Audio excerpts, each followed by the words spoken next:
Au-dessus des puissances, au-dessus des rois, au-dessus de la nature et de la création,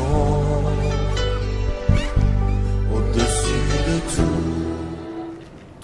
Shalom, shalom à tous. Merci d'être avec nous sur cette émission Femmes, lève-toi. Vous qui nous regardez à travers le monde, nous avons le plaisir de recevoir avec nous aujourd'hui maman Itumba, Christelle, voilà, je ne me trompe pas. Non. Bienvenue à toi, maman. Merci. Merci donc à tous. Aujourd'hui, le thème, la démission parentale, un thème qui suscite beaucoup de réactions. La semaine dernière, nous avons essayé un peu de faire le tour, de voir les conséquences, déjà les causes, les conséquences.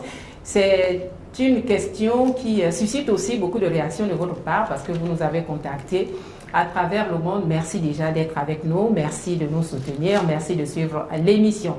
Nous avons dit la semaine dernière que la démission parentale était tout simplement un désengagement total ou partiel des parents vis-à-vis de leur progéniture et que cette démission parentale avait pour conséquence, entre autres, les grossesses précoces, la délinquance, la violence, le phénomène des enfants de la rue qui prend ampleur. Aujourd'hui, nous allons donc essayer d'apporter des solutions face à toute cette dérive ou bien à tous ces dérapages. Et est-ce que ce n'est pas parce que la femme est devenue le chef alors qu'au commencement, les responsabilités avaient été confiées à l'homme? Malheureusement, nous constatons, et ça va dans tous les sens, que dans certains foyers, eh bien, c'est la femme qui pilote les choses. La question est posée à Madame Paul. Est-ce que ce n'est pas l'une des raisons pour lesquelles le monde va dans tous les sens?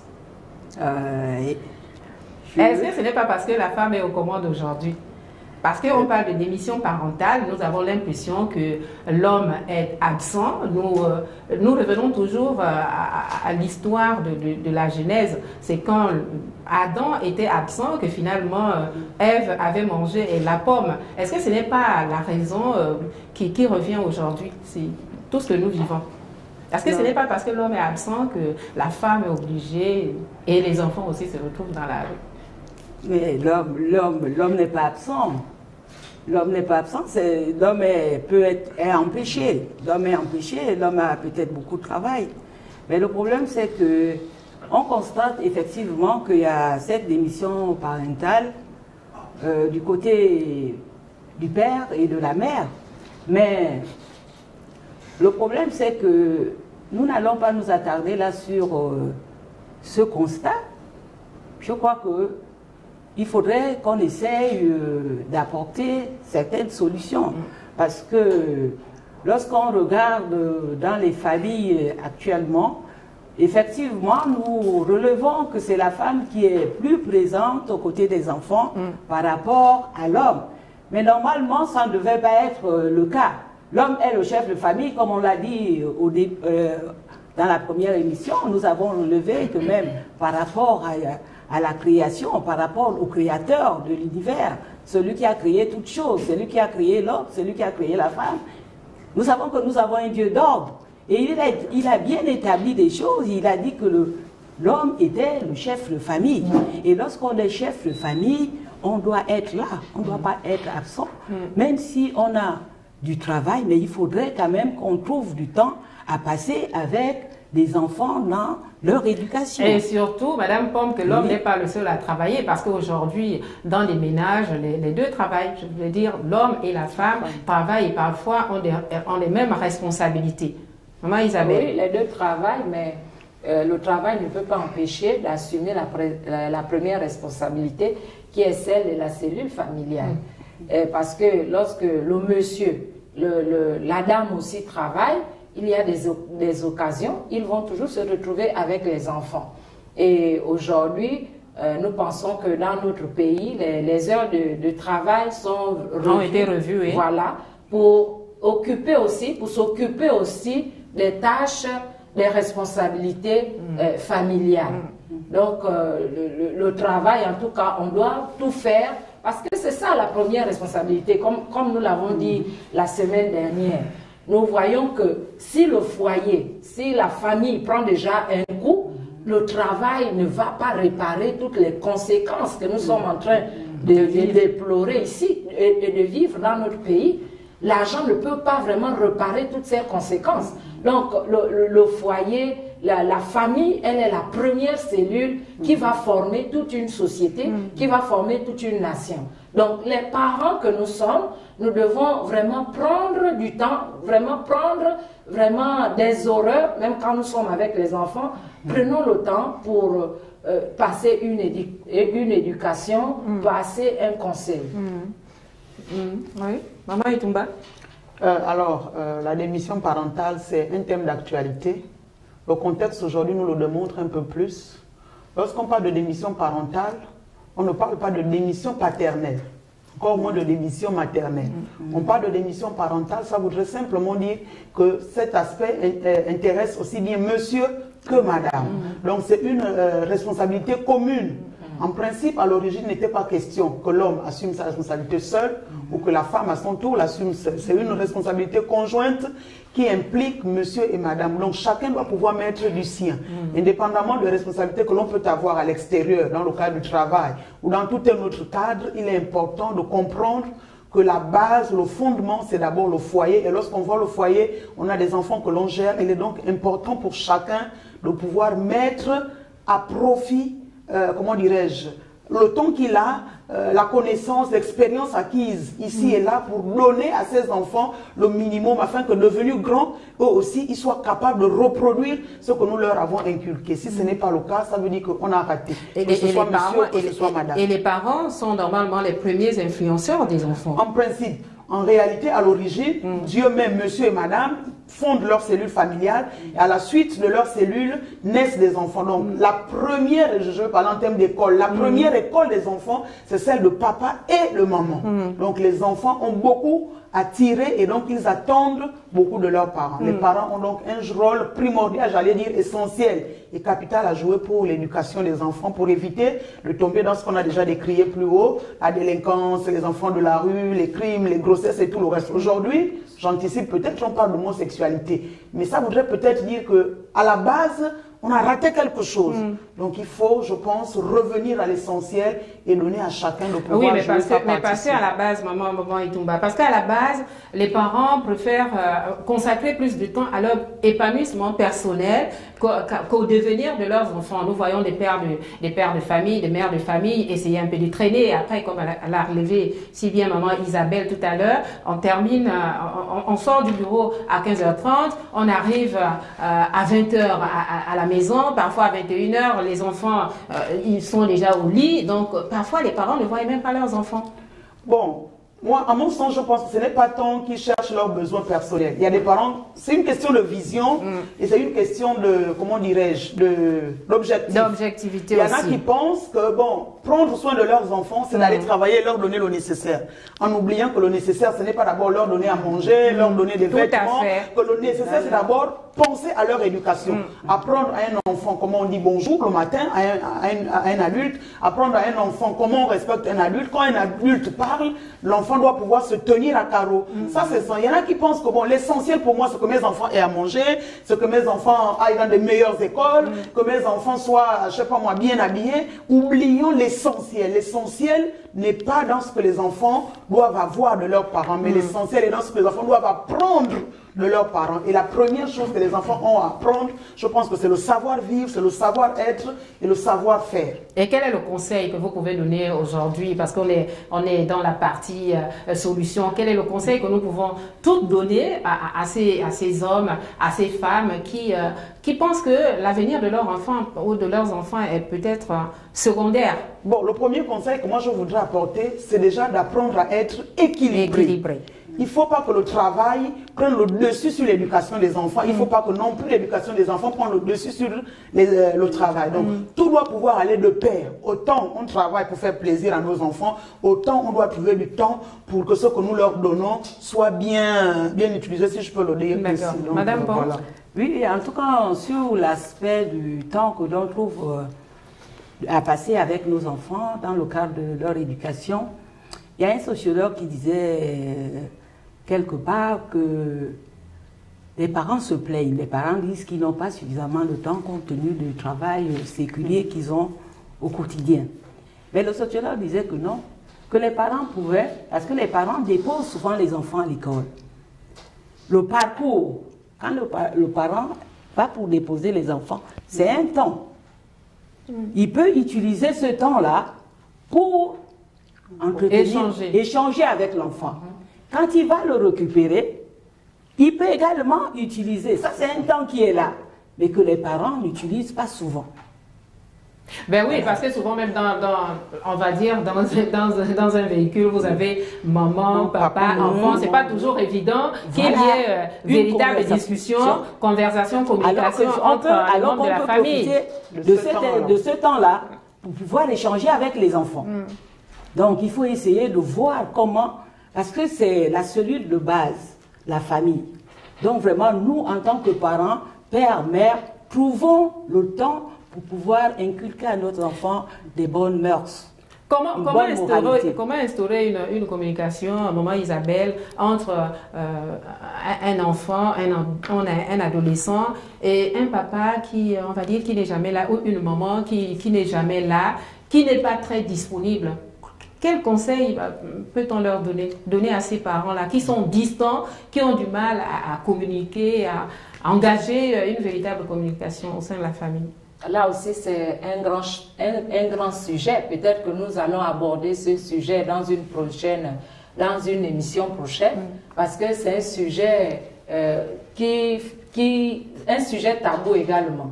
Parce que lorsqu'on parle de la communication avec les enfants, vous voyez qu'il y a des barrières, il y a déjà des barrières.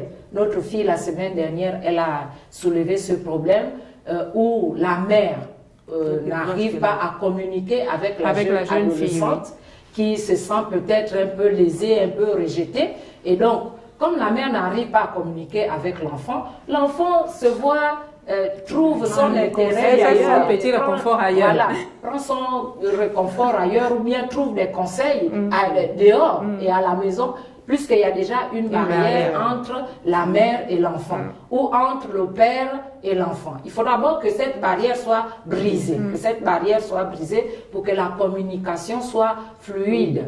Et pour que cette barrière doit être brisée, parce que déjà dans notre culture, nous avons des sujets tabous qu'on ne peut pas aborder avec les enfants, que l'enfant va découvrir par exemple à la télé, que l'enfant va découvrir avec des amis, que l'enfant va découvrir à l'école, parce qu'à la maison, ce sont des sujets qu'on n'aborde pas. Et pour briser la barrière, il faudrait que nous, en tant que parents, parce que nous jouons le rôle d'éducateur, mais nous sommes aussi parents, il faudrait que la barrière, les sujets tabous, ces barrières doivent être brisées et que l'enfant ait la liberté de communiquer avec ses parents. Et nous aussi, en tant que mère ou en tant que père, lorsque l'enfant vient nous confier une situation, parce que peut-être je dis en passant que moi j'ai vécu dans mon enfance peut-être une enfance difficile, parce que je me suis retrouvée avec une grossesse. Et lorsque l'enfant vient vous avouer cette situation, comment vous allez accueillir vraiment ce problème? Si l'enfant ne trouve pas qu'il y a le pardon, l'enfant ne trouve pas que je suis aimé, mais c'est mon problème qui est rejeté. Vous voyez, l'enfant va se renfermer. On rejette le problème et l'enfant. Voilà. On rejette le problème et l'enfant. Alors qu'on doit chercher à sauver l'enfant pour que, si l'enfant est comprise, l'enfant est accepté, vous voyez que l'amour elle comprendra son erreur. Voilà. Oui, maman Christelle. Alors, je voudrais emboîter le pas à maman Isabelle pour dire qu'on a un poids culturel un peu trop lourd sur nous. L'éducation que l'on a reçue, on a l'impression que certains foyers ressemblent à l'armée. Il y a un général qui donne les ordres, il y en a d'autres qui doivent exécuter. Et souvent, on nous a dit, quand papa parle, tout le monde se tait. Et ça fait que, même si l'enfant avait un mot à dire, même si on n'affronte pas le regard du père. Du coup, l'enfant, il est comme perdu. Ou quand ton père te parle, tu dois baisser la tête. À un moment donné, en fait, l'enfant est comme perdu, l'enfant se cherche. Donc moi, je pense qu'il faut qu'on reconsidère notre éducation, qui n'est pas forcément mauvaise, mais moi, je crois qu'on peut toujours trouver un juste milieu. Le père doit donner aux enfants l'occasion, c'est-à-dire qu'il faut qu'il soit abordable. Il y a des pères, quand tu le regardes, rien que par son front, même quand tu cherches comment lui dire, papa, j'ai telle situation. Même quand la situation n'est pas forcément dramatique. Il y a des mères également qui sont trop dures.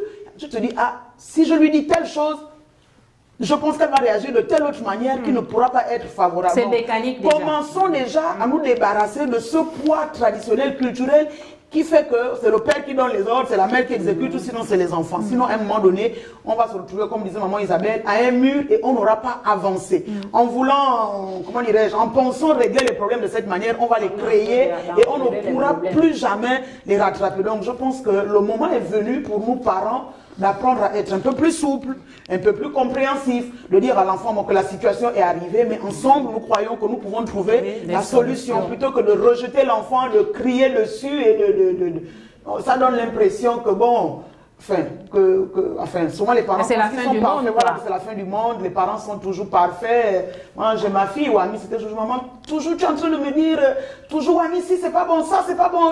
Et vraiment, ça ressemble à l'armée et ça fait que on repousse sans le vouloir.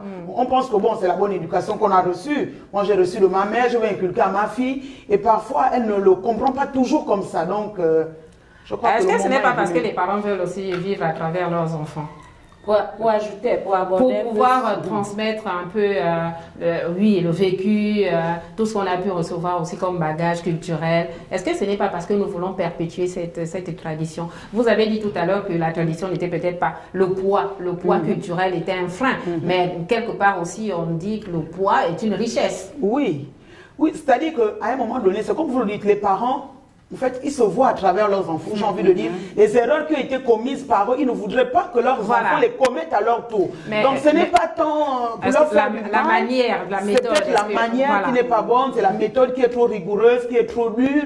Maintenant, comme je dis, j'en appelle à la soupe, comment dirais-je, au souplissement, j'en appelle à la compréhension, j'en appelle à, je ne sais pas comment dire, que chaque famille, que chaque parent... Tout doit être fait dans l'amour, en fait. Dans l'amour, il faut trouver la manière, en fait, de le faire. Je crois que c'est ça. On a envie de voir en son enfant quelqu'un de bien, quelqu'un de... Mais parfois, en vouloir trop... éduquer, on brise.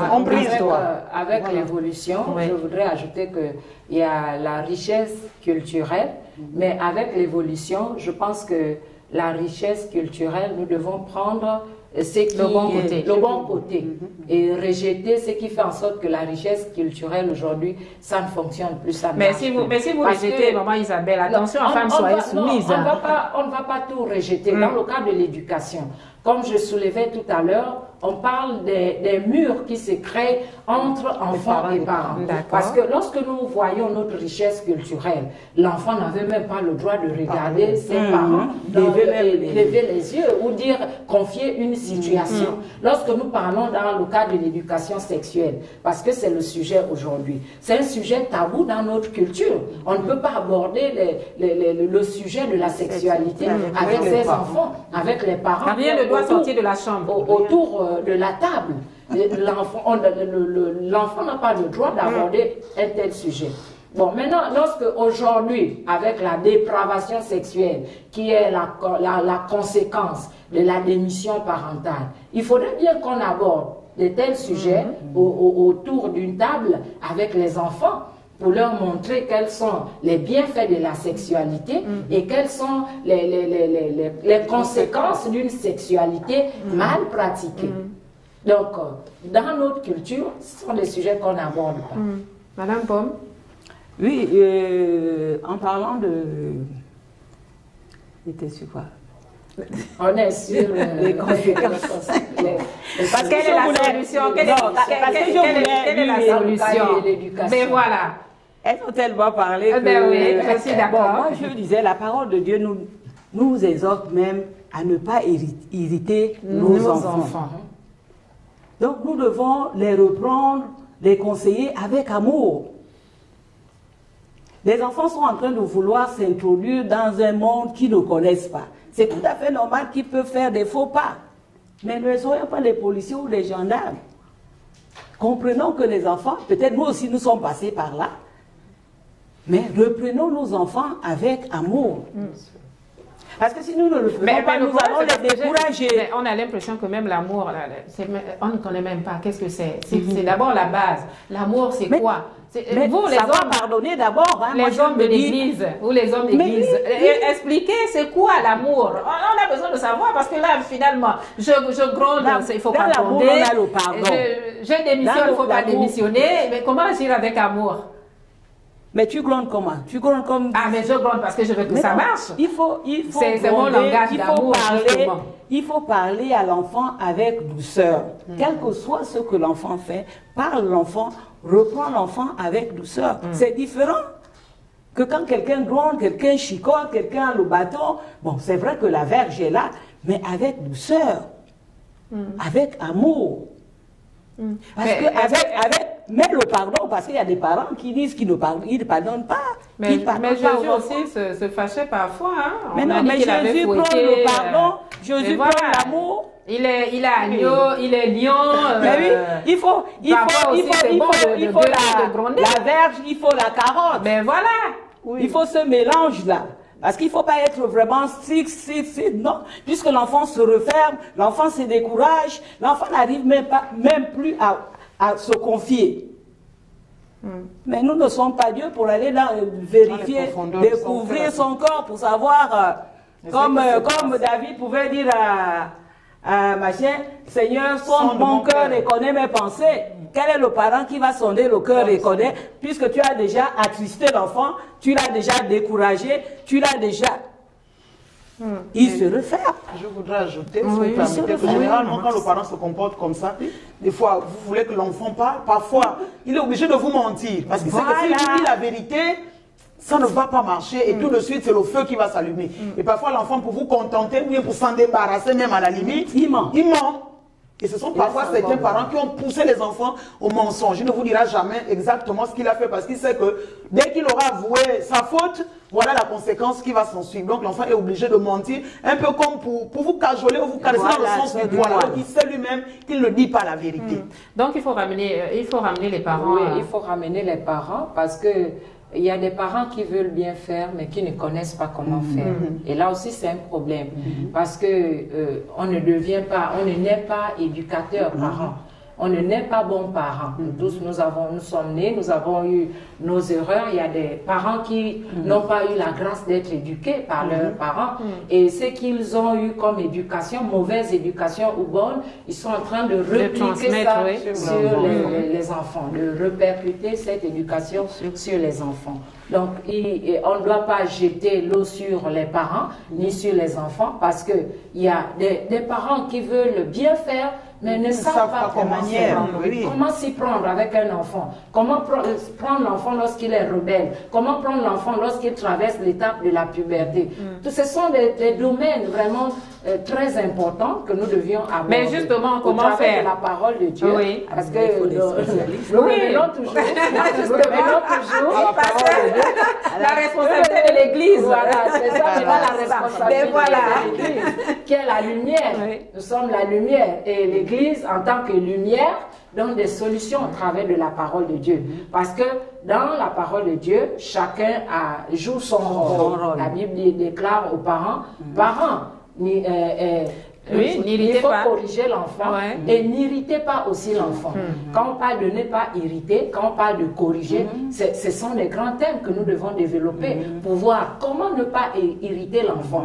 Qu'est-ce que la Bible entend par ne pas irriter? Ou bien qu'est-ce que la Bible entend par il faut donner à l'enfant l'éducation? Ce sont des thèmes que nous devions aborder et c'est le rôle que l'Église est en train de jouer pour présenter la parole de Dieu. Parce que l'Église accueille quand même des accidentés de la vie, hein? Les parents qui arrivent, qui ont vécu des situations difficiles, des enfants également qui ont traversé des épreuves.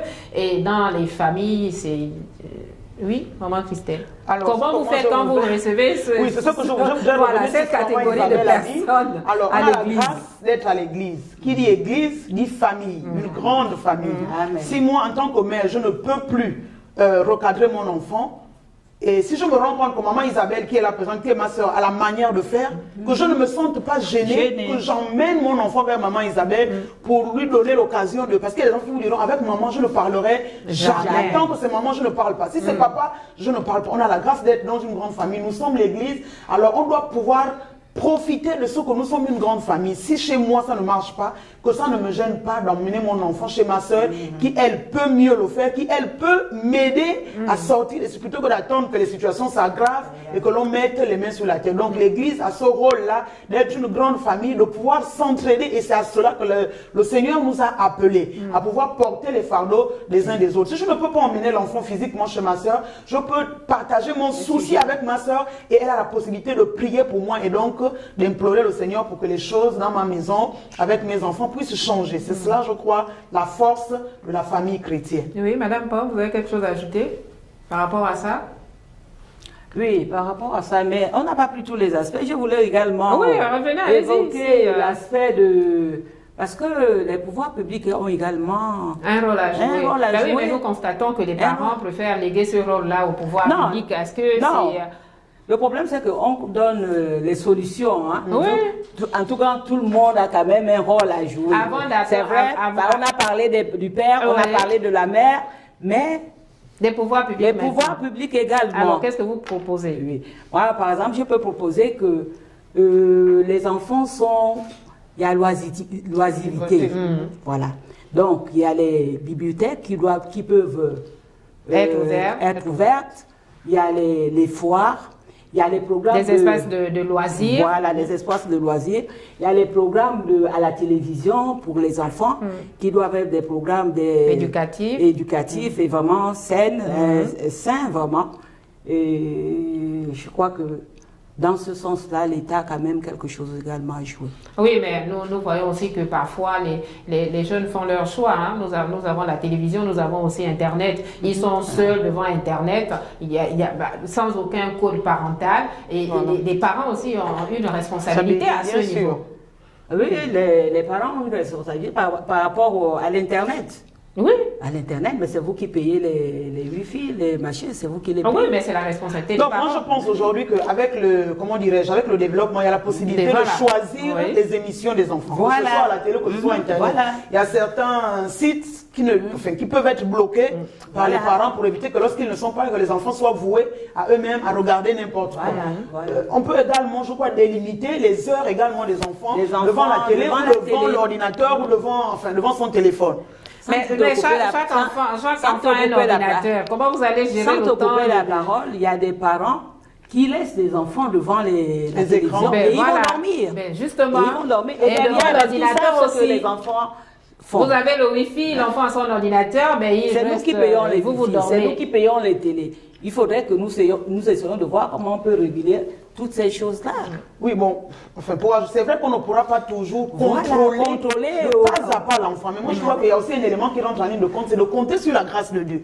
On éduque les enfants, on explique un certain nombre de choses.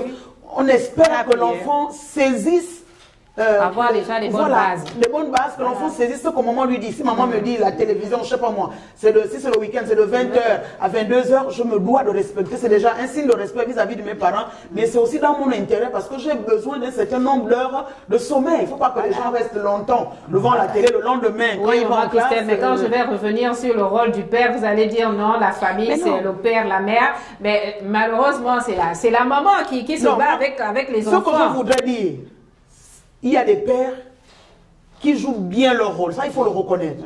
Et il y en a d'autres pour qui son absence est égale à sa présence. Là aussi j'ai envie de revenir qu'il y a le poids culturel. Souvent dans nos traditions on nous a dit l'éducation des enfants c'est la mère. Le père, bon, encore que ça dépend de la culture à laquelle vous appartenez. Chez moi, au sud, on est matrilinéaire. Donc le père va se dire de toutes les façons, les enfants appartiennent à leur mère. Mais voilà. Donc du coup, même s'il a quelque chose à apporter, il se dit, bon, de toutes les façons, il faut faire partie de ma famille, entre guillemets. Et ça sape beaucoup l'autorité parfois du père. Les enfants se disent, bon, papa n'a jamais rien à nous dire, n'a jamais rien à nous apporter. Pour lui, bon, on ne compte pas. Et ça fait que les enfants aussi se braquent quand le père se comporte comme ça. C'est vrai que le père a son rôle à jouer, mais je crois que la maman doit, en fait, comment dirais-je, c'est une symbiose.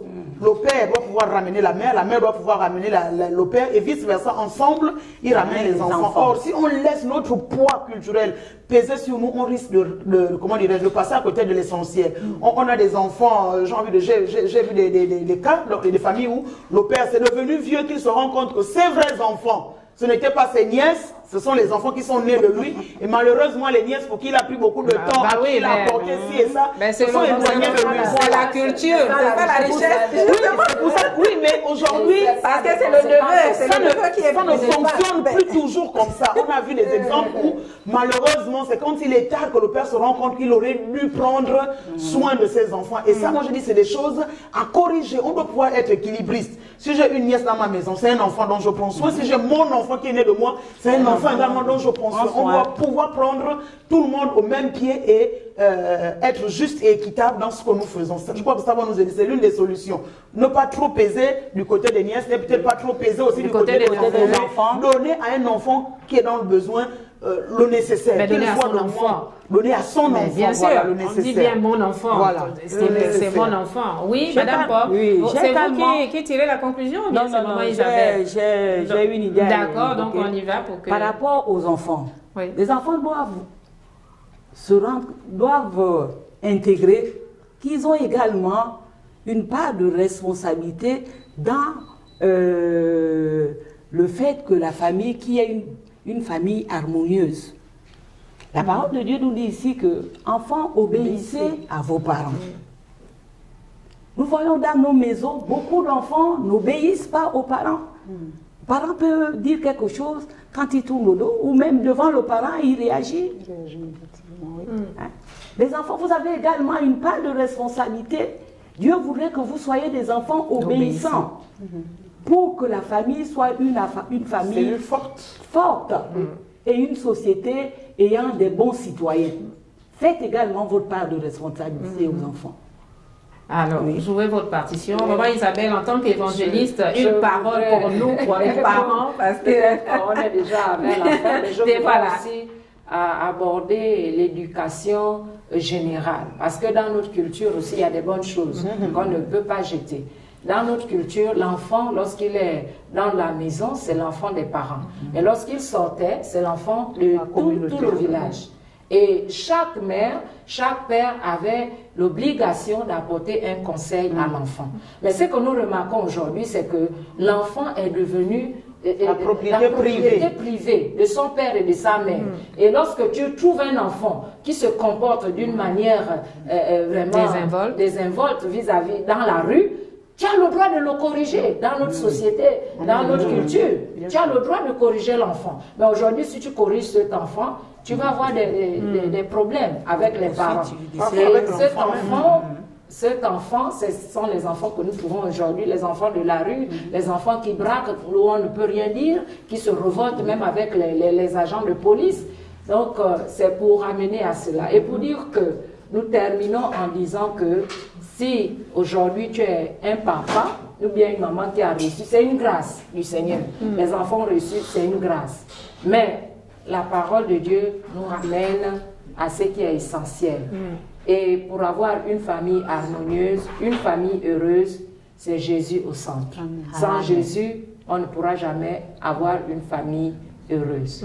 Voilà, c'est donc la conclusion de l'émission. Merci de nous avoir regardés. On se donne rendez-vous dans une semaine. D'ici là, portons-nous bien. Merci. Merci.